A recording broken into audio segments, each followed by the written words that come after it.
everyone. Good evening. I'm Frannie Eberhardt. I'm the president of Friends of the Upper East Side. I think most of you probably know us by now, but I'll repeat that we were founded in 1982, dedicated to the architectural legacy, livability, and sense of place of the Upper East Side.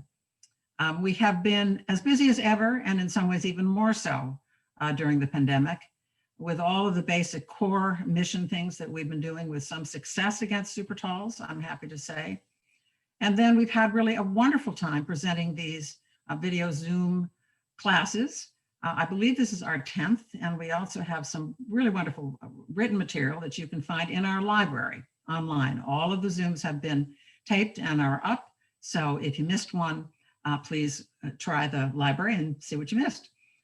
You may have missed Susan Tunick's talk known as Terra Cotta, Don't Take It for Granite. By rights, logically, this talk probably should have come first, but we realized that too late, and we had booked Susan, and it's going to be just fine anyway, because this will give us an overview, and I think there's not a single person on this Zoom or probably on the planet who can't have too much about the building materials that are all around us and some of the remarkable materials that we are able to use and see in our city. We bring you tonight Dan Allen, who is an architect. You may well have heard of him because he has a wonderful practice in a lot of historic preservation from a lot of different periods. Actually, I think the first time I came across Dan, it was some restorative work on a 20th century building, one of the more distinguished buildings on the Upper East Side across from the Frick, right across from the Frick. And it was a wonderful way to get to know him and to know that there was somebody really paying close attention also to 20th century materials and not just the historic materials that we're all more familiar with. Dan is an architect, as I said, a licensed architect. He is a graduate of the Columbia Preservation Program, and he now teaches there. I think his Terra Cotta is sort of his specialty, but you will see that there is an enormous range of things that he can teach us about. So in a second, I will give the floor over to Dan. Laura is our impresario on this. She will be sharing Dan's screen, sort of. I don't know how these things work. And at the end, hold your questions, or actually you can fire them in anytime you'd like on the chat. And at the end, we'll have some time. And again, Laura will organize us so that we can ask Dan our questions about all of these wonderful materials of our very marvelous historic buildings. So Dan and Laura, take it away. Okay. Hello, everyone. I hope everyone can hear me. Laura, are we coming through loud and clear? I'm guessing that's a yes. Yes. So, we're going to share a bunch of images with you. As Frannie said, I'm Dan Allen, and this is a version of a talk that I have given over the past probably 5 or 6 years as part of the Preservation School at the Historic Districts Council, modified somewhat to talk, I hope, a little bit more about things that are local to the Upper East Side. But so I'd like to thank the Friends of the Upper East Side and Frannie, Rachel and Lara for setting this up. And we're going to be using some wonderful images that Friends were good enough to provide that are taken by a photographer who I would like to hire named Trix Rosen. So you'll see the credits there. The other images are all from work that we have done over the years at my firm, which is CTA Architects. So this is a very informal talk. It's not particularly scholarly. It'll talk a little bit about how the materials are used, but not just that, but why they're used, because I think it's important as practitioners that we understand sometimes the social or economic reasons that are behind the choice of certain materials, why our city looks the way it does, and how it all works together. And I think if you come away from with nothing else from this, what I hope is that you'll get is some understanding of the kind of genius of not just the materials, but how the people who put New York together use those materials, how they assembled them in ways that we still need to understand as practitioners, but also as people who live here, the kind of innate beauty and the genius of some of the design that went into some of the things we're talking about. So I'm going to start. Lara, are you ready? I'm going to start with this. I hope people are seeing that on their full screen. And this is stretching the bounds of the Upper East Side by a little bit. This is a beautiful church, St. Andrews. It's 1873 by Henry Congdon, and it's at 126th Street and Fifth Avenue. If you ever have a chance to poke your head in, it is a glorious church made from a pink Northeast granite. But we start our talk tonight, as every good architect who works on your building should, by thinking about the top first, the part that is affected by the weather the most, and working their way down to make sure your building is healthy from the top down. So we're going to start talking about the daddy of all American roofing materials, which is slate. So here, this is actually a nice place to start. This is the spire of St. Andrews, which has a full carillon.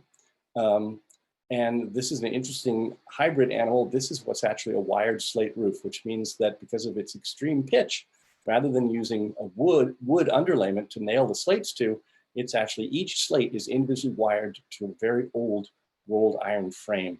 And that's exactly how we did it when we restored it back, I think, 2010, somewhere around there. So we start with slate, and let's move to the next slide, Lara. And a good place to start, I like to start here at this wonderful, wonderful little building. This is the park keeper's house in Sunnyside Gardens Park. It's 1926 by the wonderful Clarence Stein and Henry Wright, Frederick Ackerman, and the landscape architect was Marjorie Cautley.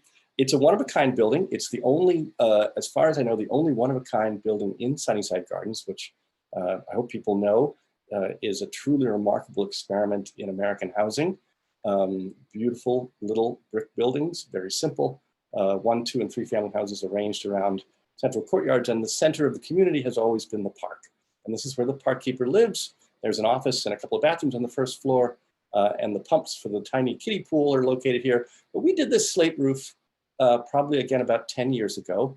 And it's a nice place to start because it's a very simple way to look at slate. Slate is a local material. We get most of our slate from Vermont and parts of Pennsylvania and upstate New York. It's a metamorphic rock laid down in beds and then pressed together under heat and pressure. So it forms an almost perfect natural shingle.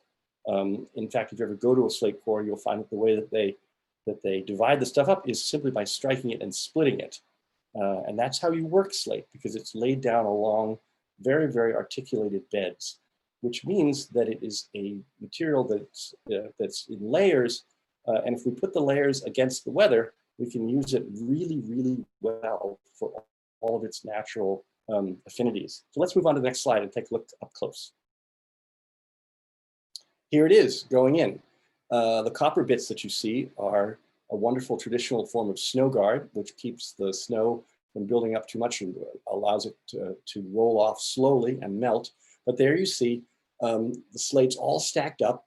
And when I do this around a table at the Historic Districts Council and other places, I typically have a slate to pass around. Unfortunately, we can't do that tonight. But what you would notice if I were able to hand you one of these slates is, first of all, its weight. It's a very heavy material. And for that, we have to design the structure of the building to make sure the structure of the building is adequate to hold up this kind of weight. But the weight works for us to a great advantage in that it holds down the slate, even in almost the highest of winds that we get here in New York. So it's a material that simply by virtue of its weight will lay down on top of the lower course below it and keep that lower course waterproof. So the way it works is each slate is put up against the substrate. In this case, it's a wood substrate and fastened with a copper nail. And it's not fastened tightly, it's just hung.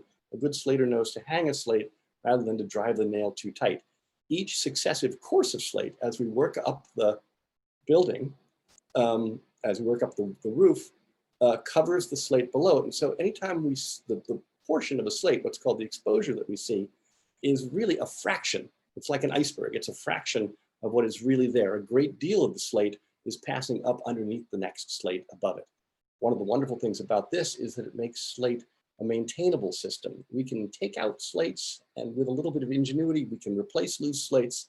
So a good slate roof, and in the hands of a good slater or a good traditional roofer, can last for many, many, many decades and be maintained. Unlike many modern roofing systems, which simply, when they wear out, you've got to replace the whole thing. So let's go. Can we go back one, Lara?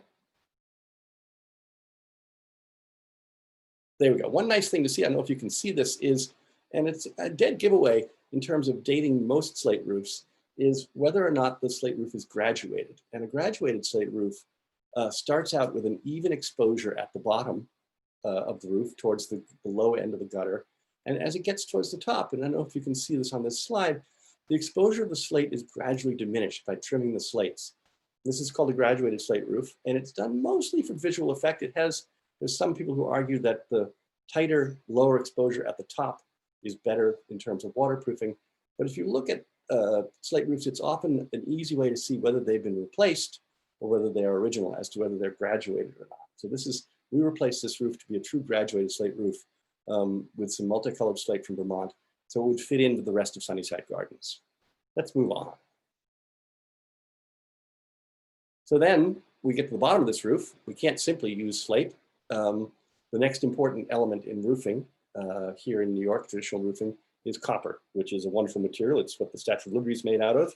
It's what a great deal of our city is made out of, a lot of it that you don't see because it's built into masonry in and around. So this is the new flashing of the chimney there, and it's a transition to a flat seam copper roof, which we'll talk about in a few minutes. But copper is really the daddy of all flashing materials here in New York. People have used lead over the years.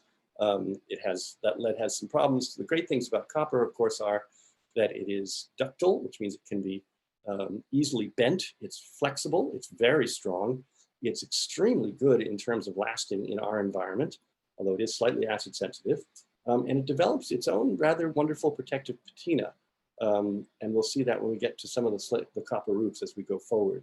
So here the chimney has been flashed with a cricket that rises up underneath the slate and makes a transition to what had been a porch and is now a second room in the apartment for the park keeper. And the roof here, too flat for any other type of roofing, traditional roofing. So we used a flat seam copper roof, which we'll talk about in a few minutes. But here the copper is carefully built into the masonry to allow for any of the water that seeps into the brick, and this is a very porous brick, to hit the copper and weep back out through those little slot channels that you see. So here, a nice mix of old material used in a new way, in a very traditional way, actually. The other thing that you're seeing there is the starter course of slate, which is that first tiny band of slate that you see sticking out at the bottom, which allows us to get the right angle on that first course of slate, so that we can then start the process. Let's move on. I think we're on to copper roofing. And so this is our first true Upper East Side building. This people probably recognize as St. Elizabeth Hungry Church, 213 East 83rd Street. It's from 1918, and it's a wonderful example of something that we call a Batten seam roof. And here you can see the copper has done what it has done in its interaction with our acidic and sooty New York environment. It's turned this beautiful patina green, and it's lasting quite well. But when we talk about copper roofing, one of the best forms of it, and one that we see on a lot of churches, including this one, is what's called Batten seam roofing. And it is, to me, an example of the kind of genius of traditional design that makes things work really with the materials that were at hand and not with anything fancy or chemical, nothing that sets up, nothing that you can simply paint on to waterproof something. All this has to be done by hand. It has to depend upon a knowledge really of how water works and how it affects buildings. So let's go on and look at the installation of a new Batten seam roof. And it's not on the Upper East Side, but it is in a nice neighborhood. This is Grace Church in Brooklyn Heights. And this is the completion of a new Batten seam roof that went on a couple of years ago. Grace Church, people probably know, is Richard Upjohn, and it goes back to 1847. When we arrived there, it had a rather disastrous asphalt shingle roof. We looked at certain examples and decided that an insulated Batten seam roof would be an appropriate thing, and the Landmarks Preservation Commission agreed with us. And if you walk by today, I think you'll see it's aging nicely. It's reached its brown stage and not its green stage, but it looks as though it's been there for a good amount of time, and it's functioning really, really well. Also, it's important, if you have a chance to look inside, we did this work in conjunction with our friends at Leo Blackman and Blackman Architects, who did the interior restoration with Evergreen Studios, and they reestablished a truly wonderful high Victorian blue and gold and yellow sunburst ceiling pattern. But unlike many churches that simply fix the interior, and ignore their roofing. This church did the right thing and fixed both their interior and the roofing at the same time. So they're all doing really quite well. So here we're using copper in a very traditional way, and we're depending entirely on the configuration of the copper and the pitch of the roof for this to work. No seams here are soldered. Nothing is connected with sealant in any way. The roof is done in a completely traditional way. And so let's take a look at the next slide, Lara. So here it is going on. Now the underlayment is a modern underlayment. It's not tar paper or felt, although there is a layer of felt there to keep the roof from binding up. And here you can see the roof going together. So the vertical strips you see are strips of wood that are cut with a very careful taper. Each area of the areas between the wood is filled with a pan with an upstanding leg. That upstanding leg is crimped onto a cap that will go over the wood and form the batten seams. It's similar to standing seam, which has a much thinner profile, but the whole idea is the same. It's that we're using almost entirely gravity and the configuration of the metal to shed water. So we're raising the seams to allow water to shed into the pans, and then because of the extreme pitch of this roof, we let that water shed down to the gutter. And so you'll also see that the horizontal seams in this are staggered, and that's also important in that we don't want any water moving side to side and getting in under the system. So we use some modern underlayments, but the configuration of the roof here is absolutely 19th century, and it's working quite well. Let's go to the next slide. I think we can see. So here it is going together. You can see some of the caps are starting to be installed. So again, a lot of traditional roofing is really all about sequencing. It's about starting from the bottom and making sure that the next piece that you add on, the next lump of roofing that you add on, shingles down over the previous one. And this is a very, very careful and contrived design to make sure that happens. What you're seeing, if you look at the left of that, of the slide, are the battens that have not yet received pans.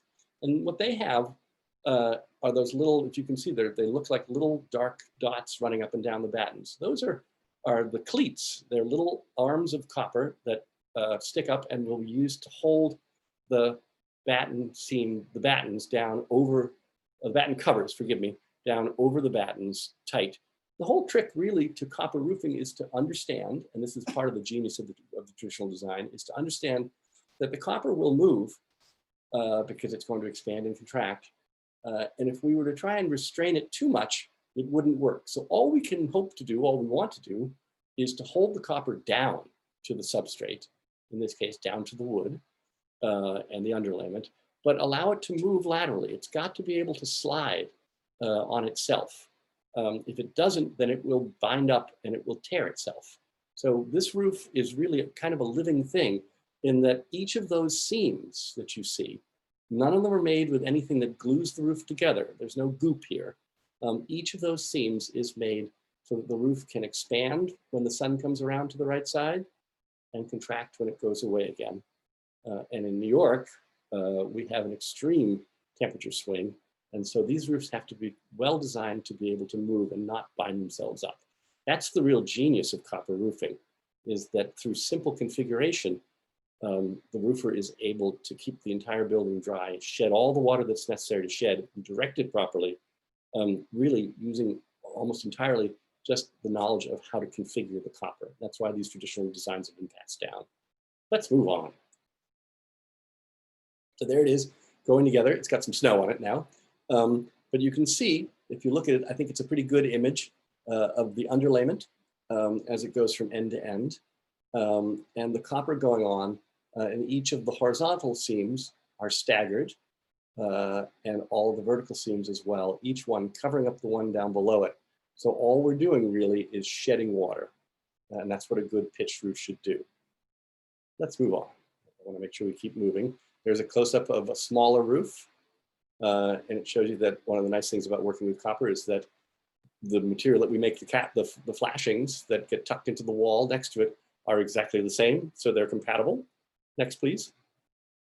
And of course, where we need to, we can solder copper with a mix of tin and lead, and that's where we heat up the metal and we join the two metals. And we do this only in short sections, and we do it carefully, and we try not to rely entirely upon soldering. So this is a sump that will take some of the drainage from the little decorative roof that's between the parish house and the main church. Next, please. So this is what we looked at earlier, but a close-up of it. A lot of traditional roofing depends for most of its efficacy on pitch. And when we don't have enough pitch, we have to really jump through some hoops. So this is that wonderful little house in Sunnyside looking out over the tennis courts.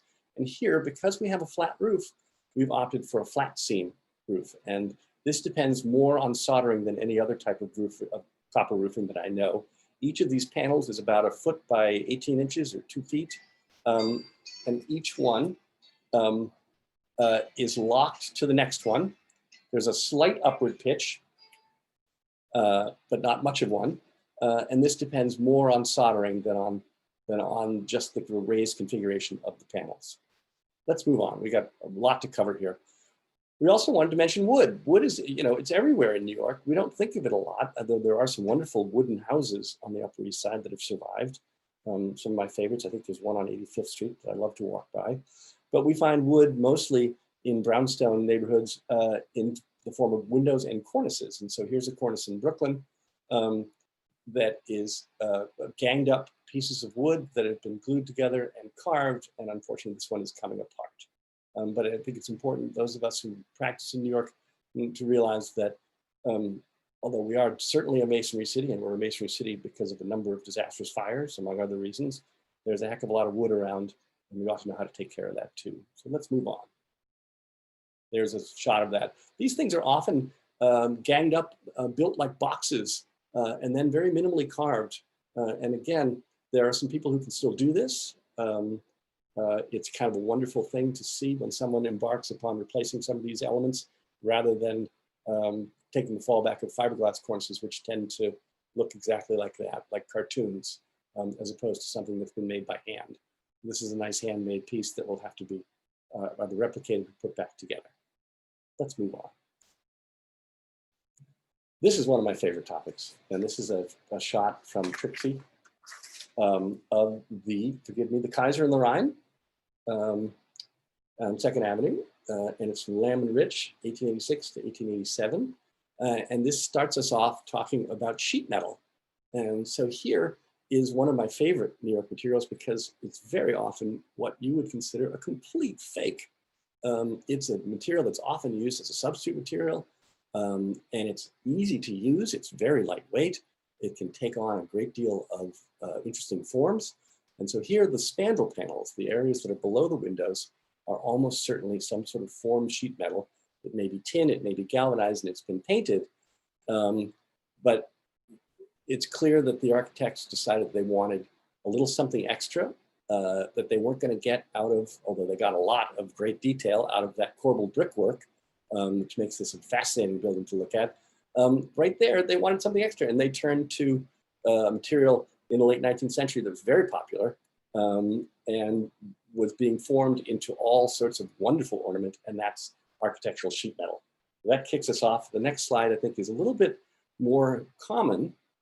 This is a tenement on the Upper East Side, and many of our cornices on the Upper East Side are not wood, but in fact are sheet metal. And the way to sort of tell that is obviously to take a look and see if you can see seams in the sheet metal, or one of my favorite terms in all of architecture materials is what's called oil canning. Oil canning is exactly what it sounds like. In fact, I think we saw a little bit of it on the Kaiser and the Rhine. Oil canning is exactly what it sounds like. It's when if you think of an old-fashioned oil can that you ding in and out, that's what happens to sheet metal. It gets dinged by the weather, or by something hitting it, or by someone climbing up on the roof, and it stays dinged. And those little oil cans are often dead giveaways, along with the seams in the metal. Repetitive elements, obviously, are also a giveaway. So here, probably a galvanized or tin cornice that could use some painting, but really a beautiful feature in mid-block on the Upper East Side. Let's move on. This is interesting, and this is a building that Frannie asked me to look at. This is 3 East 84th Street. It's by Hood and Howell, Raymond Hood, another wonderful architect to come out of Rhode Island. It's from 1928, and it was built for the person who would go on to own the Daily News. It's, some people think of it as a predecessor to the Daily News building at 42nd Street. So it's this wonderful limestone building. And spandrel panels were of interest to Rachel and Frannie. And they asked me to look at it. And I turned to someone who's much smarter about this than I am and asked Richard Piper, who teaches the metals course, which is the opposite course from the Terra Cotta course that I teach at Columbia, if he would bicycle by and look at it. And he did.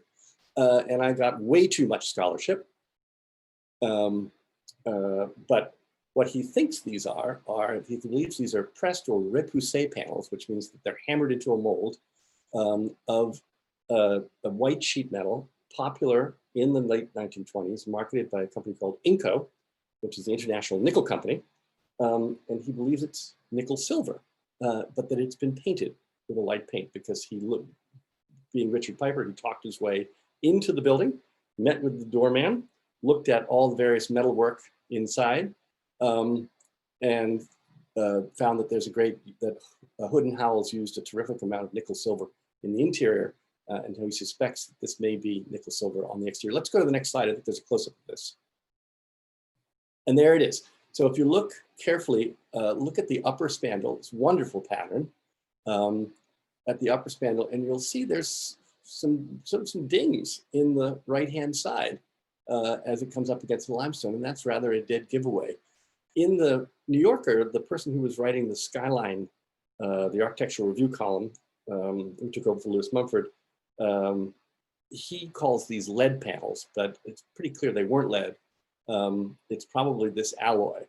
And in the early 20th century, particularly as the Art Deco movement really started to take off, people became fascinated with all sorts of metals that are really not that common. Monel, nickel silver, some of the hard leads.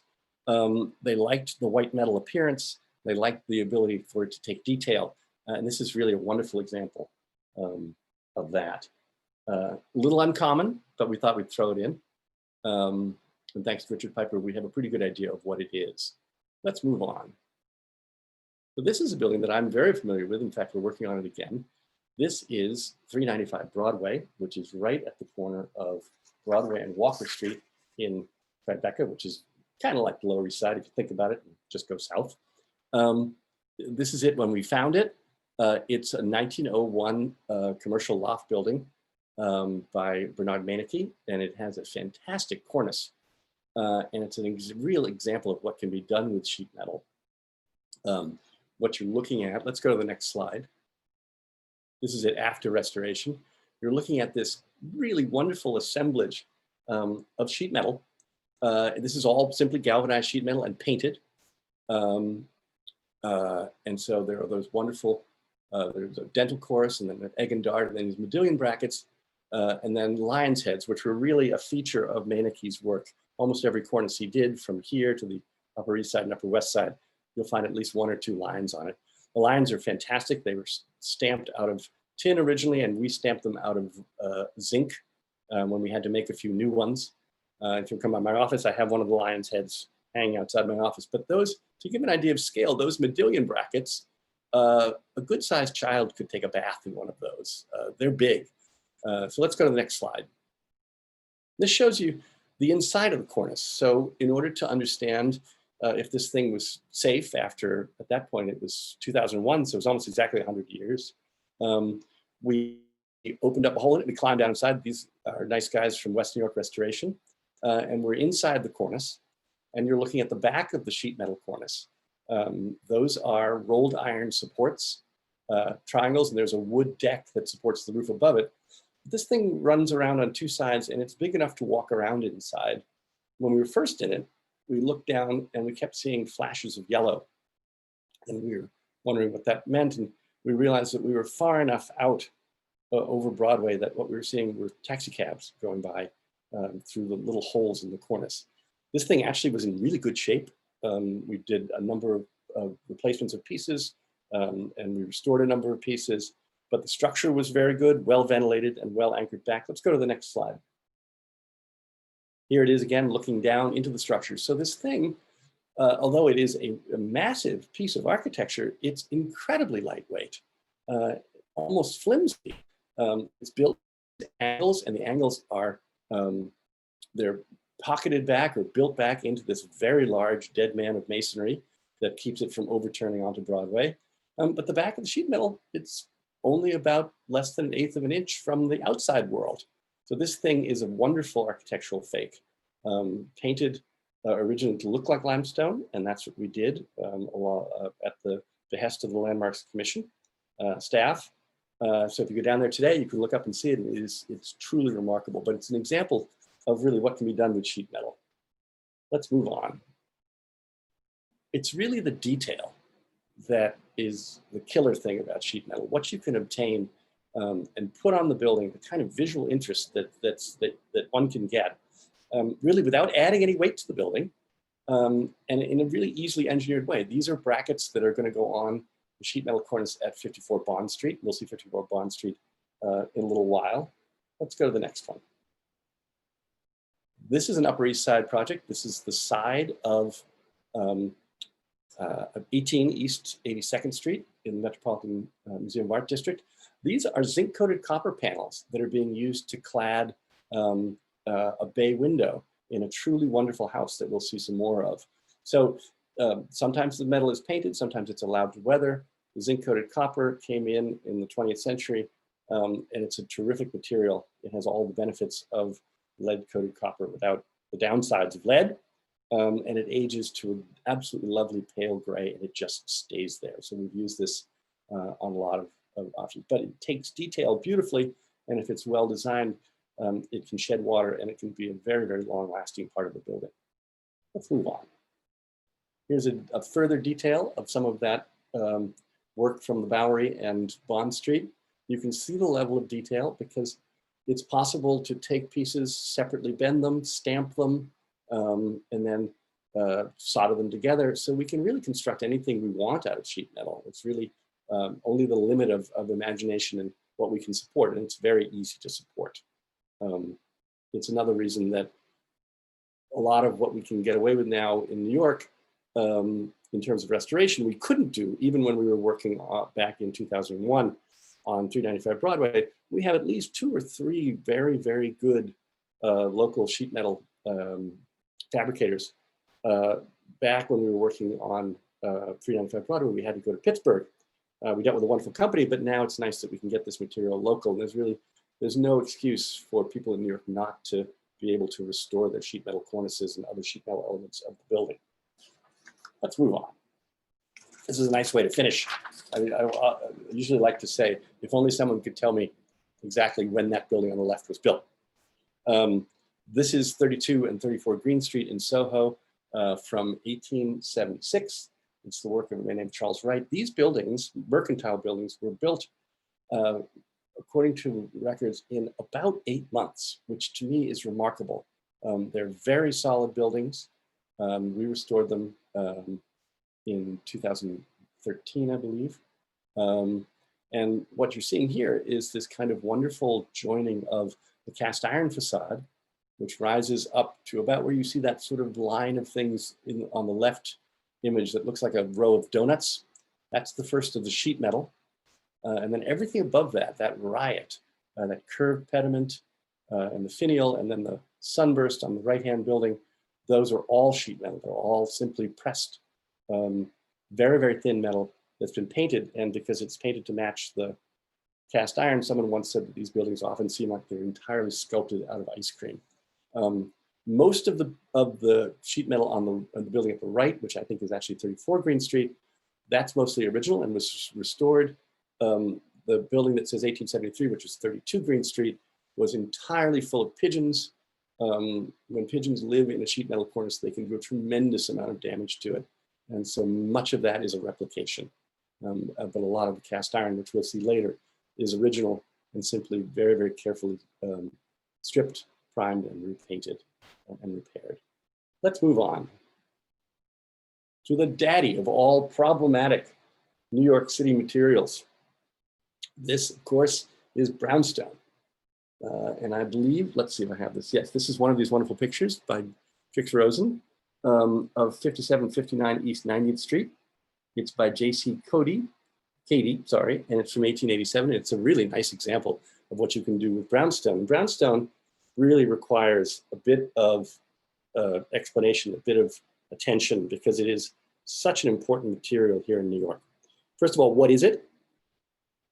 Brownstone is Triassic sedimentary sandstone. It's laid down in beds, as most sedimentary rocks are, in shallow pools, and it hardens over time. And it really depends a lot on what the binder is, what holds the grains of the stone together, that determines whether it's a good brownstone, a bad brownstone, or a terrible brownstone. And so the sources that we have in New York really are primarily two. One over in Belleville, New Jersey, and the other, very important, in Portland, Connecticut, which is right across the Connecticut River from Middletown, Middletown, where Wesleyan University is. And then the more limited source, but a much better brownstone, came from the middle of Massachusetts, a place called East Longmeadow, which was the favorite brownstone of the Norcross brothers as contractors and Henry Hudson Richardson as an architect. We don't have much of that, and we're lucky to have what we do. A good example of that is the West Park Presbyterian Church at 86th Street on the Upper West Side. The variability is amazing in the quality of the stone. The East Longmeadow stone is very fine grain. It takes detail beautifully. It has a lovely, deep, dark red color, and it tends to last a lot longer and be more durable than the other two main sources. But why do we have brownstone in such profusion? Well, it looks nice, and it certainly fit the aesthetic of the time. It lent itself to the idea of the brown decades. But I think we have brownstone to the degree that we do for social and economic reasons as much as we do for aesthetic reasons. If you look at a map and you think about where the brownstone comes from, and you think about a very, very rapidly urbanizing America in the second half of the 19th century, what you're looking at is a need for building material, a need for fireproof building material, and a need for building material that will make people feel like they're living in nice places. And what better way to get that than to go up the Hudson River and get literally tons of Hudson River red brick, which is what makes up a lot of New York, and simply comes down on barges, or go up the Connecticut River and get Portland, Connecticut brownstone, which is easy to cut. It's what's called a freestone, which means it carves in all sorts of directions and it takes detail and holds them all. And all you have to do to build a city is to put it on a barge and take advantage of the natural currents of the Connecticut River and Long Island Sound to float it downriver and build yourself an entire city. So this thing is really attractive. It looks good, it takes detail, we can make these monumental buildings out of it, but it, frankly, to those of us in the business, it's been almost nothing but trouble. And we don't actually see a lot of original brownstone in some neighborhoods, particularly in Brooklyn, because it's done so badly in our environment. And that's largely because the binder has a great deal of clay in it. And when we talk about limestone in a minute, we'll talk about why that's not good here, but stuff that's in limestone is a little bit better. So let's look at a couple of images of brownstone. Lara? This is the top of Grace Church. This is probably a Belleville, New Jersey brownstone. And you can see the level of detail. This is from the 1840s, and it holds its detail beautifully. And that's one of the mysterious things about brownstone, is that there are pieces, sometimes right next to a piece that's completely deteriorated, that has hung onto its detail beautifully and has not started to delaminate or exfoliate, which is what happens to sedimentary stones. And it's exactly what it sounds like. Something that exfoliates is exactly that, it's flaking off. Let's go to the next one. Here it is. All this stone was strong enough to be lifted and reset. This is the disastrous shingle roof that was there before we got there. But so this is the stone. And you can see that this is a pretty fragile arrangement of stone. It's all open worked. It's open to the weather, but it's held up very well. Unlike the next slide, which is a classic example of what happens to brownstone. And so there are some units above the window that are, in fact, delaminating. And this has led to an entire industry of people resurfacing brownstone. We could talk all night about the aesthetics and the ethics of doing that. But I think we really need to move on. So let's go ahead. The next stone that we're going to talk about is limestone. This is an Upper East Side project. This is 18 East 82nd Street by an architect named Richard Buckley. It's right from 1901. When we arrived, this building had been, I can only describe it as vandalized. It's a beautiful bow front building. It's bow fronted up to the 5th floor, I believe the 5th floor, and then it steps back with this wonderful balustrade, and then there's a sheet metal cornice at the top. When we got there, someone just before designation, we believe, had actually decided to build a brick bow front bay all the way up to the top and put a conical slate roof on it. I should include pictures of that because it was just a remarkable piece of architectural vandalism, and it achieved almost nothing for the people who must have lived in the building. It got them literally 3 more square feet of interior space. So we were tasked by the new owners to bring back the appearance of the top floor. So that's all new limestone above from the balustrade up, except for the ends, which were very helpful. Those, because of innate laziness on the part of the vandals, they had left those alone and simply they allowed their brick to die into those things. So those were simply cleaned and restored, and the sheet metal cornice was brought back. All this really based on historic documentation, which was extremely good in this case. Let's move on and let's look at limestone. Limestone really is the luxury material that comes in and helps replace brownstone. It mostly comes from the middle of America, Indiana limestone being the most famous. Unlike brownstone, limestone is calcareous, which means it's really made up of the little tiny dead bones of sea creatures. They're all cemented together with calcium carbonate. So good point, it's beautiful. It holds detail very well. It's another freestone. Bad point, the only downside is that it's acid sensitive, but not terribly acid sensitive. So things like the Metropolitan Museum that you see in the background have done very well. This building has done very well in our environment here in New York, which, thanks to some environmental regulation, has been getting steadily less acidic really since the 70s. But here you can see some of the detail on the new stone and a little bit of the residual staining of the old stone, which was further cleaned after this. Let's keep going. So there's the new and the old next to each other, and you can see the level of detail that's possible. It really becomes, starting, we think about the 1890s, maybe a little earlier, it becomes the go-to stone for more luxurious buildings and more institutional buildings. We start to build libraries out of it. We start to build more upper class housing out of it, as in the case of this building and its neighbors. Really a terrific stone. Let's keep going. There's an example of some of the new detail, and you can see the rake work on it, which are those little grooves that are done. It really is just lovely, crisp stone when it's new, and it can be restored quite beautifully, often simply by washing it with a prolonged water wash. Let's keep going. Granite, not a particularly exciting picture, but granite is incredibly important. We have a lot of municipal buildings that are made of granite. This is a main granite that is used at the base of 36 Gramercy. Even limestone and terracotta buildings will often use granite at their base. It's a kind of classic New York cocktail: granite for the base, then limestone for the first 3 floors, then terracotta above that. And the reason for that is that granite is incredibly tough and durable, particularly down at street level, where it resists things like attack from de-icing salts. This is really quite a nice assembly of granite. One of the problems with being an architect is we often take pictures of things that are wrong, and we don't go back and take pictures of things that are beautiful and done. So this required some repair. But let's keep moving. There it is up close, and you can see granite is an igneous rock, so it's fire formed, incredibly acid insensitive. People love it for things like countertops. And here it's used at the base of Gramercy Park, even though the entire rest of the building is a glazed architectural terracotta from the Atlantic Terracotta Company of 1912.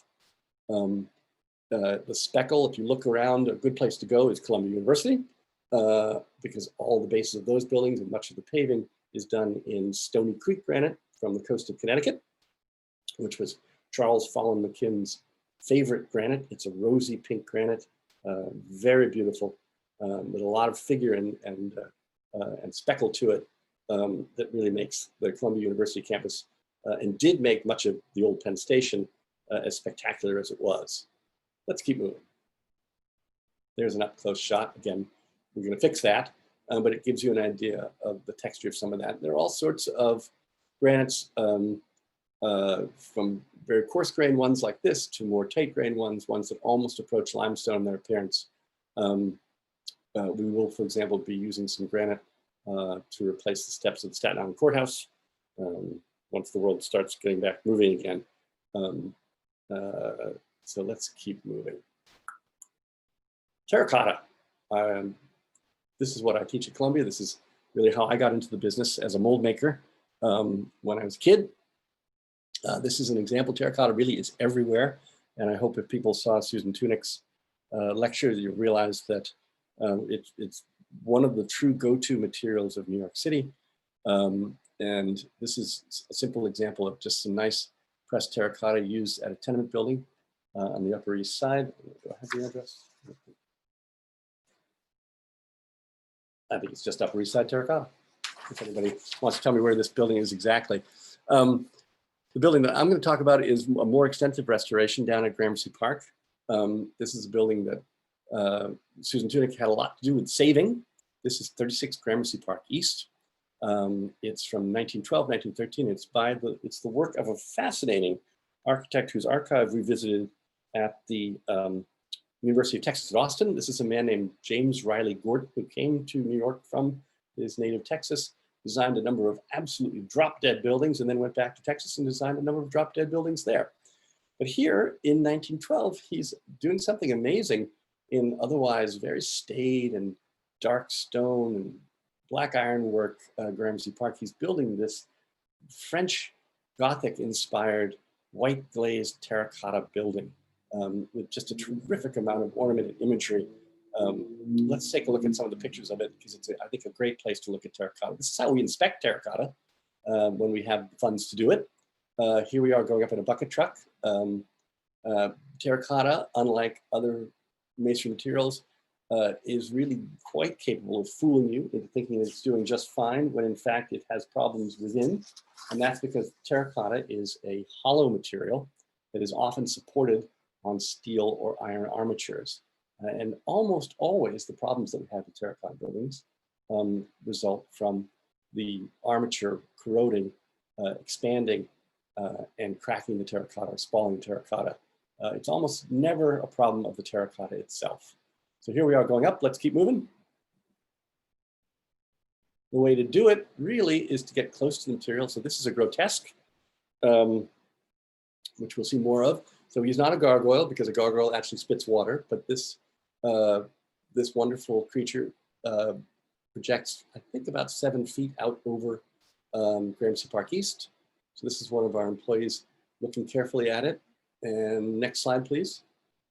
The way we really understand, although there's some very high-tech diagnostic techniques, but really, to my mind, the best and simplest way to understand terracotta is to sound it. So here I'm using a soft iron hammer and tapping on the terracotta. And what you want to hear is a nice ceramic ring and not a dull thud.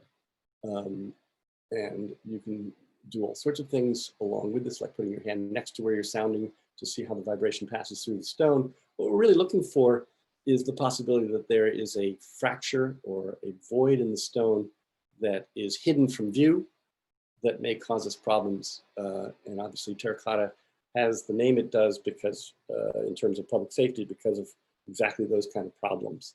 So we're very careful to sound test terracotta. And here, as we'll see, this grotesque ended up being replicated. Why terracotta? Let's go on to the next slide. So here's an up close of one of the many putai on that building. And what you're seeing here is the white glaze. So this is a vitreous glaze. There are really 3 ways to color terracotta. It can be unglazed. Often that's the dark red material that you see on things like the Brooklyn Historical Society. It can be slip coated, which is incredibly common here in New York, because that's what many of the early 20th century buildings where terracotta is designed to look like limestone, that's what was done there. And that is another form of clay that's been applied and then fired in. This is a vitreous glaze, so it's a real glaze. It's something like you might find on a plate.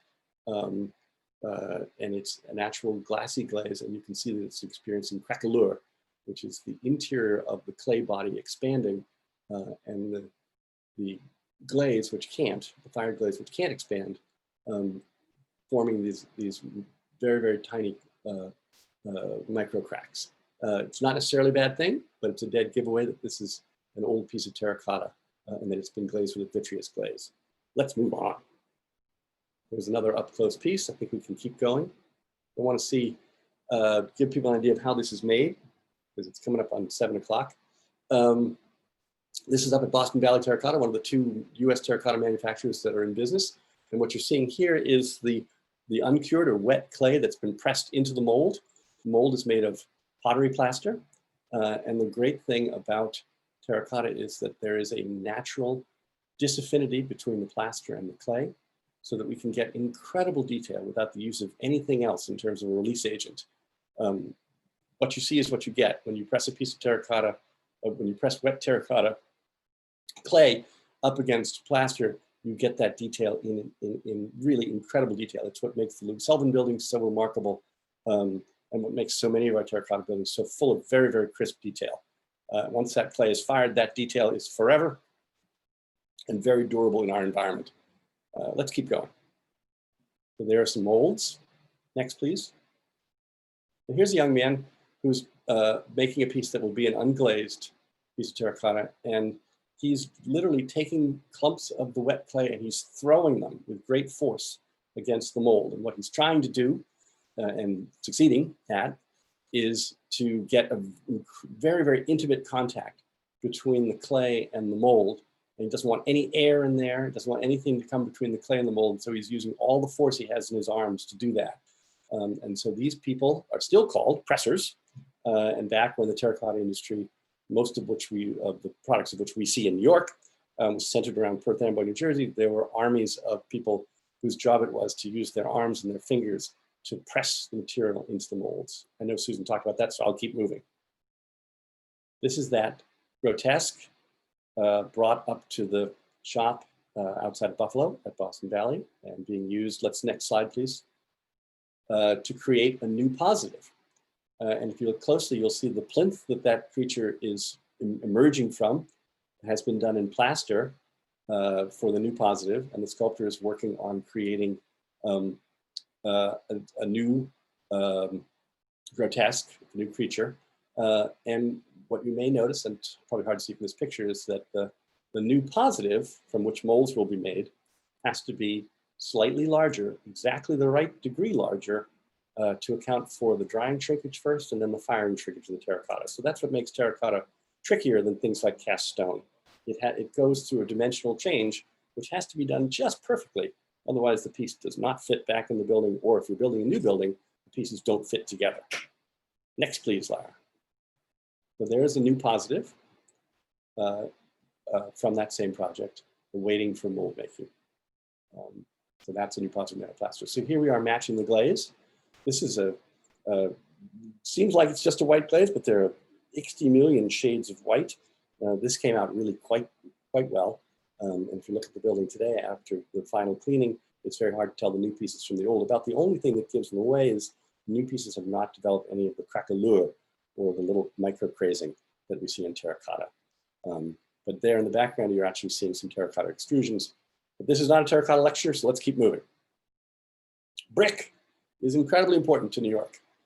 This is the American Youth Hospital building. It was originally home for war widows. The organization that built this thing got organized to help people after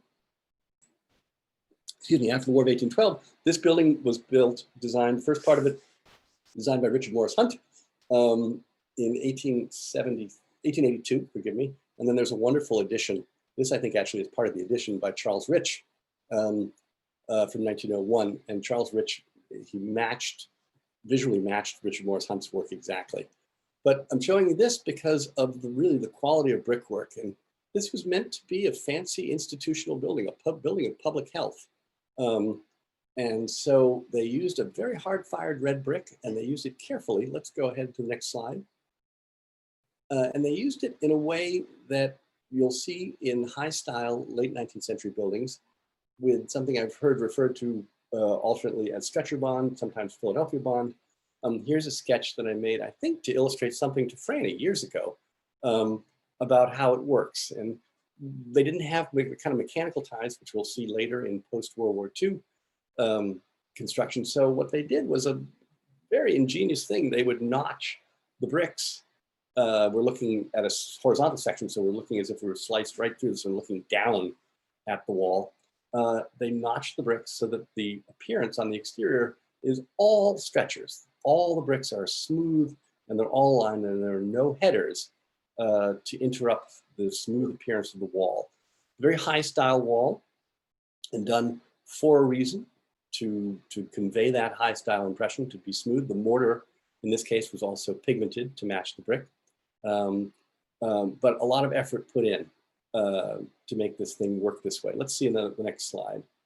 And it's worth it. If you look, these are short sections of wall at the dormers next to the slate roof, but there really isn't any sort of header there at all. All these things are put together with diagonal headers so that they don't interrupt the appearance of the wall. Very, very high style, very, very excellent work here. Also, just a side note, what you're seeing there is the base of a curved slate roof, which is a really neat trick, which I don't have time to explain, but it involves hiding a bunch of sheet metal up underneath the slate, because you really can't make slate curve. Richard Morris Hunt could do it, but the rest of us can't. Let's move on. This is 900 Fifth Avenue, which Frannie will remember.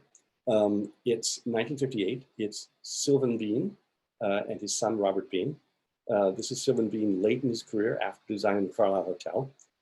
This is a building that is really indicative, typical of the kind of post-war building boom that makes the Upper East Side to some degree look the way it does. So it's a white glazed brick building, and the facade had failed drastically by the time we got involved in this, which was around 2005, and had to be replaced, and was replaced after some discussion with white brick, in this case a white clay coat brick, which does not have any of the significant problems that the original glazed brick did. But let's look at some of that, because I think this is important for the Upper East Side. There's the building. One of the great benefits of living in this building is it's right north of the Frick.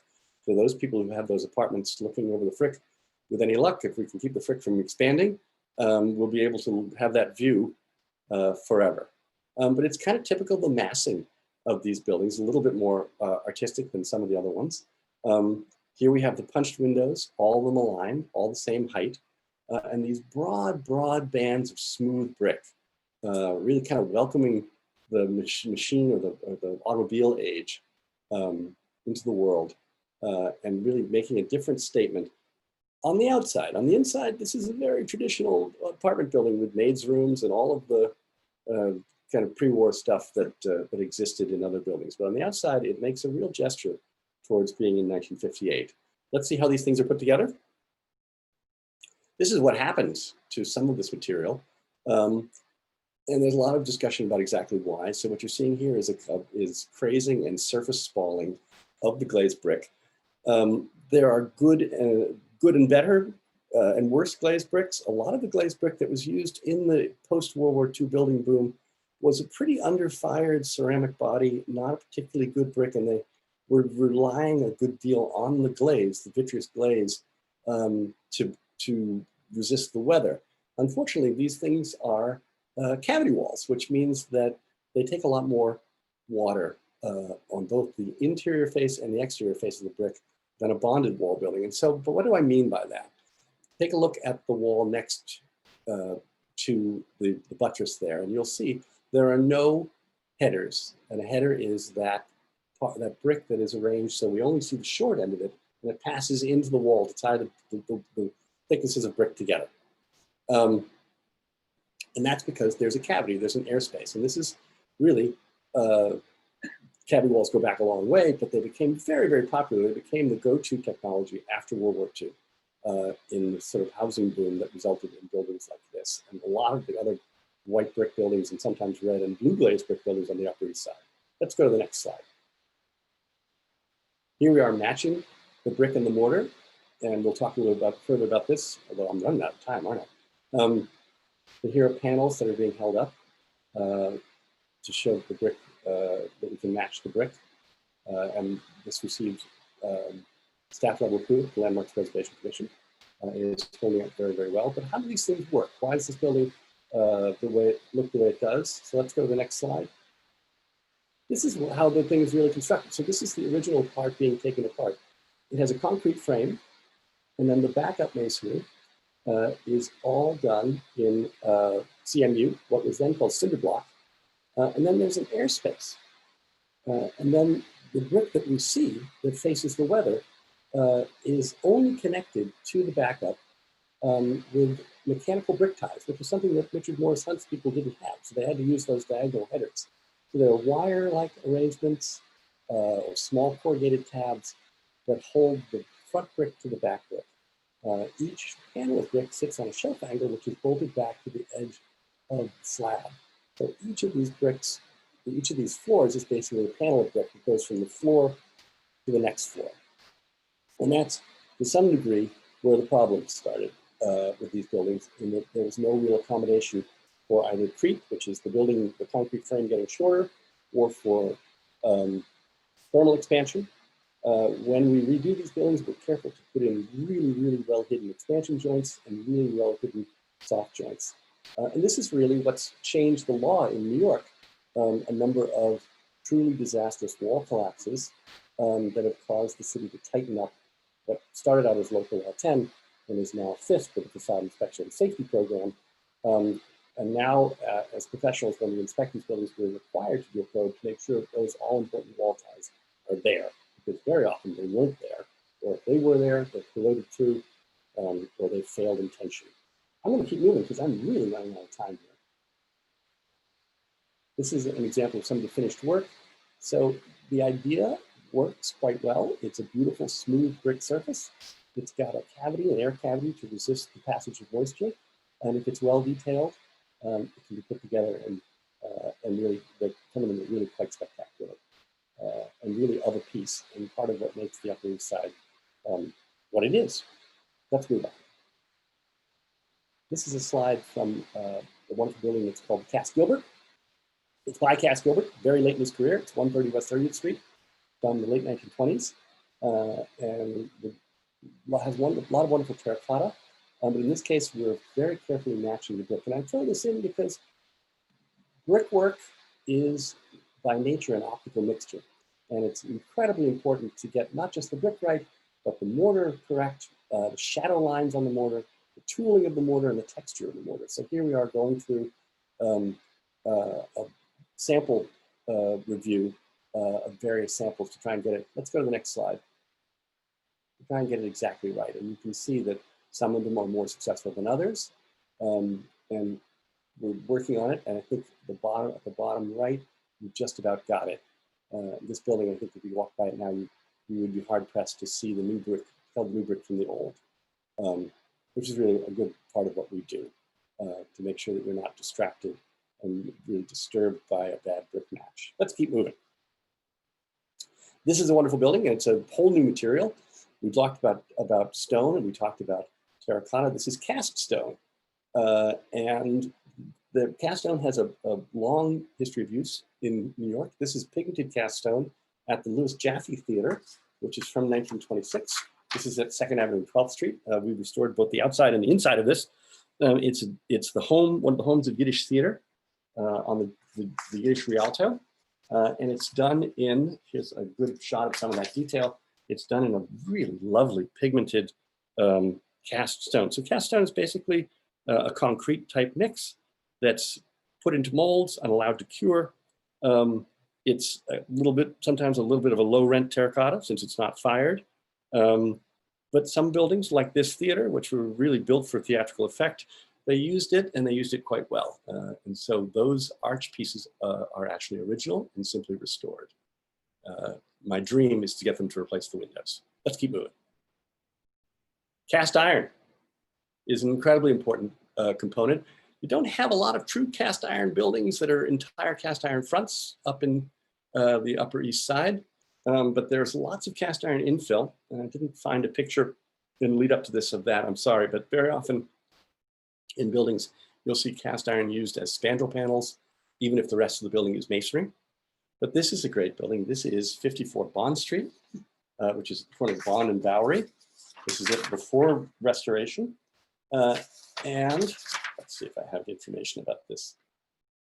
It's Henry Engelhardt, and it's from 1874, and it was originally the Bond Street Savings Bank and became, I remember it from going to school on the Bowery in the early 80s as the Bowery Lane Theater. So cast iron is a fascinating material. It is, and let's move to the next slide. There it is after restoration. So the bottom part, right up to the top of the arch windows at the top, is all cast iron. And right above that is more of our friend formed sheet metal painted to look like cast iron.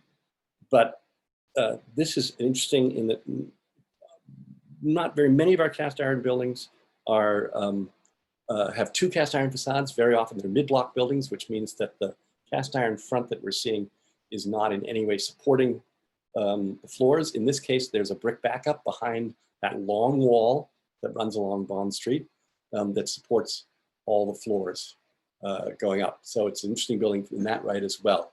But the level of detail is just terrific. And what this shows, let's go to the next slide.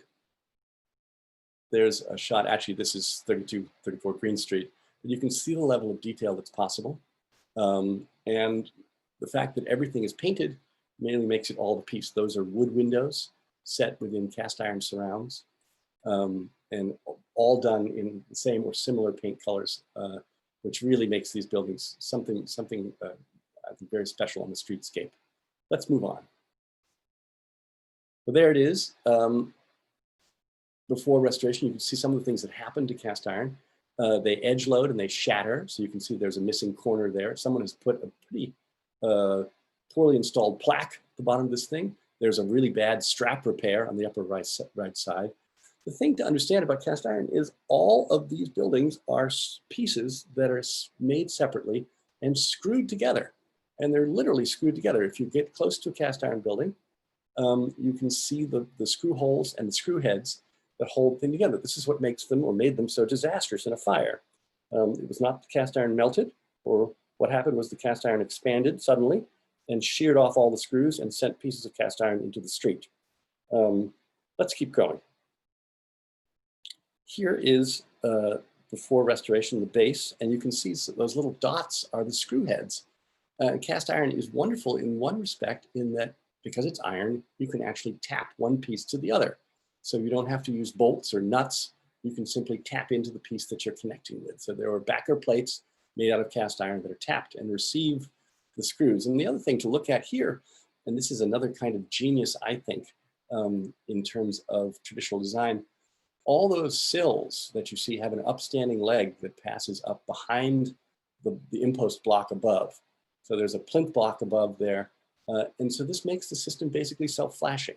And it's designed to be that way. It doesn't depend on, it depends on a little bit of sealant between joints, but it doesn't depend on any real membrane waterproofing.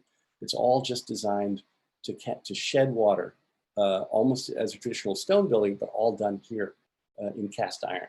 Let's keep going. So here's a good shot. And what this shows you is that cast iron is, a piece of cast iron can be, and this is what makes it, I think, so wonderful. I keep overusing the term wonderful. This makes it so interesting is that it can be both a structural element and the same piece can break out to the surface and become a decorative piece that we really want to look at. So here's the base of a column. The part that will be covered up by the lower piece is simply a half cylinder of cast iron. But when it gets to its top, the part that will be visible, it's molded so that it actually has some detail to it, which is what I think makes it a remarkable material. It's both structural, it's all bolted together, and it can be used both to support itself, in this case to partially support floors, but also it has a great deal of visual interest and ornament to itself. Let's move on. There it is, undergoing restoration. So you can see the level of detail. And really, they started out imitating stone, and at a certain point, by the time this happens, there's almost no stone in the world that you could carve to the kind of delicate tracery that you have there and have it work that way. So it starts out as an imitation of a more traditional material, and it kind of takes on a life of its own, which is a great thing to see happen through the history of New York building construction. I think we're getting to the end. Let's see how we're doing. Next, please. These are pieces. Some of these were actually cast in Belgium, and they've been zinc metallized and will receive the final painting. You can see, just to give you an idea that, again, this material it's not thick, it's it's substantial because it's iron, but it's really, the wall thickness here is probably between 1/4 and 3/8 of an inch thick, and that's pretty standard. And really, the backs of it we don't care about. The fronts are the parts that we'll see, and that's the part that takes that terrific detail. Next, please. This, I hope people are familiar with on the Upper East Side. This is to finish up on the discussion of wood windows, which are an incredibly important part, very important part of the streetscape in New York. This is the Cherokee Apartments by not Grosvenor Atterbury, Henry Atterbury Smith. Originally the Shively Sanitary Tenements, and people who know this building know that it was built to house whole families suffering from tuberculosis, and it's kind of, I think, an interesting and timely building to end on. Those windows that you see, the very large ones, are actually triple hung windows. So most people are familiar with double hung windows. That's the most common window type really here in New York City. But these have 3 separate sashes.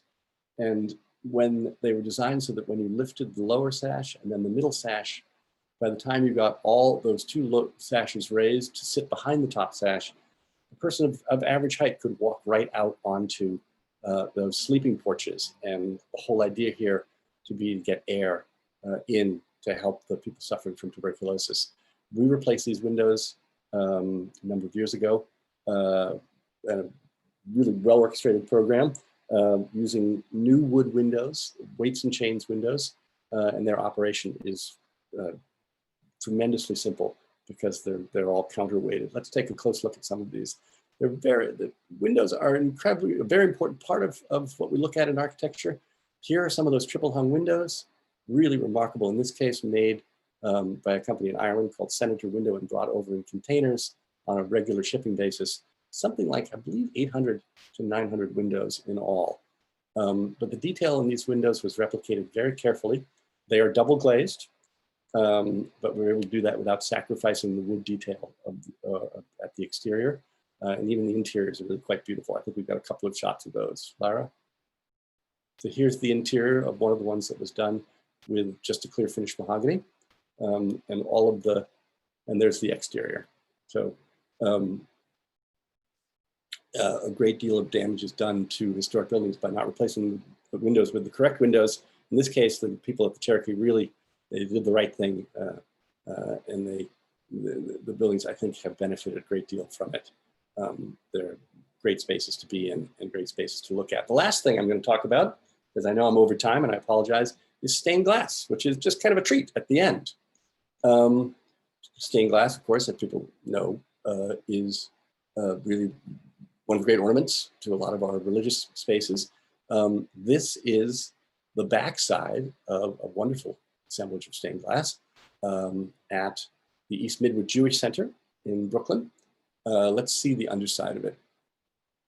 So there it is. It's a stained glass dome that's protected by a skylight above it, so it allows light to flood in. I'm told, I think I've seen the opening credits. There's apparently a television show called The Marvelous Mrs. Maisel, and this is where she goes to temple on a regular basis. So they made good use of this for television.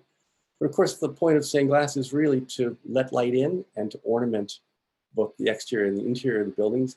And this is a nice example from, I believe, we don't have the architect, Abramson, sorry, Louis Abramson from 1925. And it's a great building. If you're ever in Midwood, Brooklyn, go in and take a look at the sanctuary. This building has everything. It's got ballrooms, a pool. It's really more of as much a community center as a synagogue. But really is a nice use of stained glass to bring light into this interior. And the last image, I think, is of an interesting church. This is a window that survives from a previous church. This is the Church of St. Mark in Crown Heights, Brooklyn. We redid this window and all of the Terra Cotta tracery, which was falling apart. This window survives from the church's original location, and they had to move that church because they were right in the way of the construction of the Manhattan Bridge. And so they procured some new land and they built this beautiful church, almost a little English country church. And we believe this window survived from the original church. And I think that's where we're going to end. I apologize for running over time. There's a detail of some of that. And let's end on this slide of just, I was impressed by this last image, just of what's going on as you walk around the streets, particularly of Yorkville, the Upper East Side. There's a lot to look at in New York. And so obviously the group here is interested in looking, and I encourage that. I just urge everybody to look up, try and understand the built environment that we're lucky enough to have here in New York, and that we'll work hard to preserve. Things like the brickwork and the stone lintels here and the ironwork, all in a very simple building, but absolutely beautiful and well worth looking up to see. That's where I'm going to end my talk, and I apologize for going over. If we have time, I'll take a few questions. Well, Dan, thank you so much. This was wonderful, like really, really great. We love those pictures, and it's always good to learn a little bit more about the materials that make up our built environment. We do have some questions. I'm not sure if we're going to be able to go over all the questions that we received, but so let me just remind people, if you'd like to ask a question, send it via chat, and I'll be reading them over. And if I don't get to your question, just send it over email. I'm sure I'll be happy to send them over to Dan. We'll try and do that. And it's a lot to cram in, and it's done rapid fire. So why don't we go till about another 10 minutes? Yeah, that's a good idea. Wrap this whole thing up, let everybody get on with their lives. Yeah, so I think I'm gonna try to stick to the questions in the order that you went. So you started with roofs, and so I'm gonna start with roofs. So do you know where does the word cricket comes from that part of the roof? That's a really good, I have no idea. That's one of these things you learn right when you start roofing, and nobody explains that. That would be an interesting, there's a thesis topic there. I'm sorry, I don't know. The cricket is a raised area in roofing that's designed to allow water to shed around it.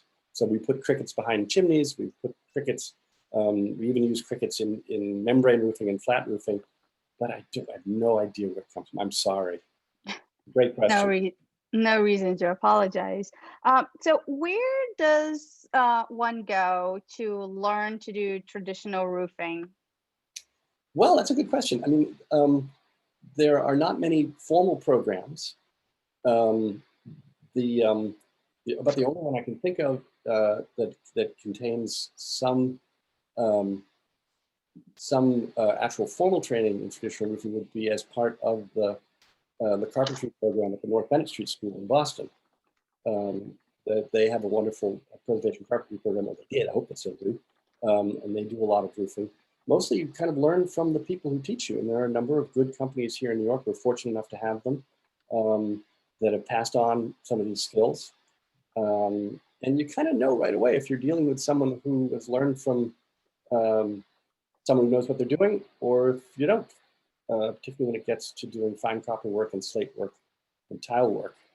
So I think I don't think that there's any formal training programs. If someone wants to send us information about any that they know about, I don't know of any.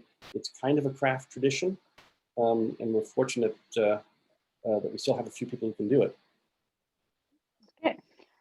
So moving on to Cornice, somebody noticed that it looks like the facade behind the sheet metal cornice was tapered back, like the bricks were. Is that a common feature, and why is that? I think that speaks to the moment that building was constructed. So that building in 1901, it's a commercial loft building, so you could do anything in that building. It also had fire shutters, so you could smelt metal on one floor and you could weave fabric on another floor, and so it's a very, very substantial building. It's also built with rolled iron beams, but cast iron columns. So it's a transitional building. It has some metal structural elements, but it still has a terrific amount of masonry. So it comes from almost a bearing wall tradition. It's going towards the modern steel frame, but the builders still don't trust the modern steel frame. So probably about 10 or 15 years later, that tapered big mass of brick would probably be replaced by steel. They would have simply, when we get to the 19-teens and 1920s, those cornices are just tacked back to steel.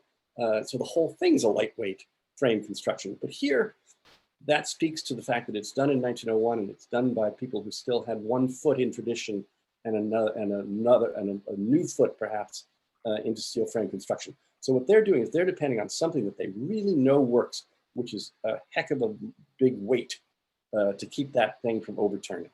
Does that help? It does. Okay, now moving on to, let's do 3 more questions. Moving on to brick. Where did the different colors of brick come from? Is different material, time of cooking, baking? Yeah, well, all of that has an effect. So the red brick that we think of as New York red brick, a lot of it comes from up the Hudson River, and that's simply the color of that iron-rich clay that's dug out of the ground. There are other brick manufacturers. If we go out to New Jersey and into Pennsylvania, we get bands of buff-colored brick. So we think of the tan-colored masonry as often coming from there.